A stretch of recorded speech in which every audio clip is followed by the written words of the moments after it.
Նախ այստեղ դավանաբանական հարցերի վերաբերյալ կարծիք արտահայտվեց, կարգավորությանը բերեց ամեն ինչ ոնց որ կապվեց, ուզում եմ շեշտել, որ մենք դավանաբանական հարցերով կարգավորված եղած չենք եւ կարծում որ դատարանում այս թեման քննարկել է ավելորդ է։ Երկրորդ փաստաբաններից մեկը ասում էր, որ Արագածոտնի թեմ ունի վարչական ղեկավար եւ փաստացի թեմը վարում է վարչական ղեկավարը, իսկ մյուս փաստաբանն ասում է, որ մենք գործ ունենք Արագածոտնի թեմի առաջնորդի հետ։ Հիմա այստեղ հակասություն այլևս առաջանում, մենք գործ ունենք Արագածոտնի թեմի առաջնորդի հետ, թե այլևս նախկին առաջնորդի հետ, եւ սա պետք է ճշտվի։ Երրորդ, այստեղ պետության ուրեմն անվտանգություն տրամադրելու մասով մենք ունենք լուրջ ուրեմն պատճառներ, որ պետությունը պիտի մեզ անվտանգություն տրամադրել, որովհետեւ այստեղ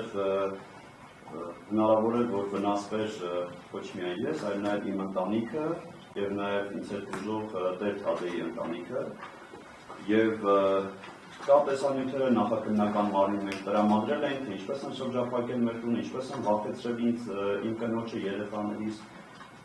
շարունակության մեջ պիտի շեշտեմ, որ մենք նաև մեր կարգալուծությունը չենք ընդունում, որովհետեւ նոր հարգարժան փաստաբանն ասաց, որ փաստացի այս մարդիկ կարգալուծ եղած են եւ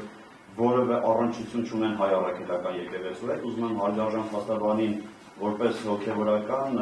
տեղեկացնել, որ եթե անգամ ընդունենք մեր կարգալուծությունը, դա դեռ չի զրկում մեզ հայ առաքելական եկեղեցու ուրեմն զավակ լինել եւ կարգալուծությունը դեռ չի նշանակում առհասարակ հայ առաքելական եկեղեցուց լինել դուրս եւ որոշողը կարծում փաստաբանը չպետք է լինի, մենք հայ առաքելական եկեղեցու անդամ ենք, թե ոչ։ Հաջորդը, որ դարձյալ կուզեմ շեշտել, այստեղ կարևոր է, որ մենք գիտակցենք ու հասկանանք, որ բացի մեր հոգևորական լինելը, մենք նաեւ Հայաստանի Հանրապետության քաղաքացիներ ենք եւ որպես Հայաստանի Հանրապետության քաղաքացիներ, եթե մեր իրավունքները ոտնահարված է, իսկ մենք այստեղ տեսնում ենք, որ փաստացի, ուրեմն եկեղեցական վերադասը իր արտոնություններից օգտվելով նաև եկեղեցական հակականոնական կեցվածք է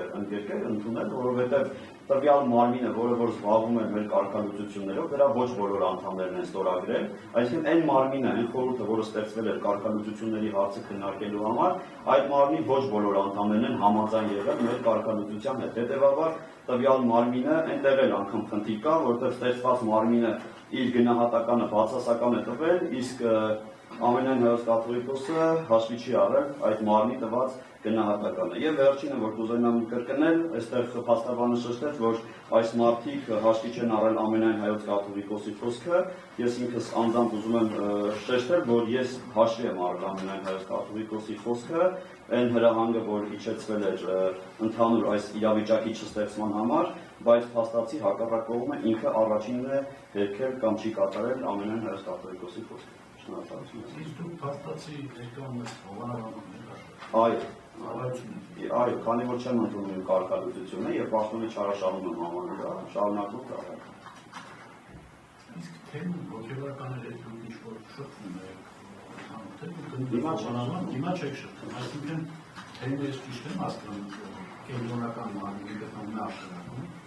Կենտրոնական մարմինը գտնվում է աշտարակում, առհասարակ ինչ չի վերաբերվում կալանքի հարցով մնա թե չմնա, բայց քանի որ թեմի կողմից շարունակում էին խոչընդոտել մեր աշխատանքը եւ կամ վարչական ղեկավարն է խոչընդոտում, կամ միգուցե նաեւ թեմի նախին առաջնորդը, հետեւաբար մենք մեր այս աշխատանքային process-ի մեջ խոչընդոտների հանդիպել ենք եւ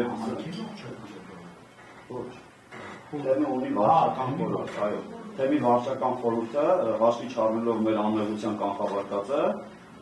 որոշակի խոչընդոտներ է հարուցել մեր ծառայության մասին։ Շատ նստեք։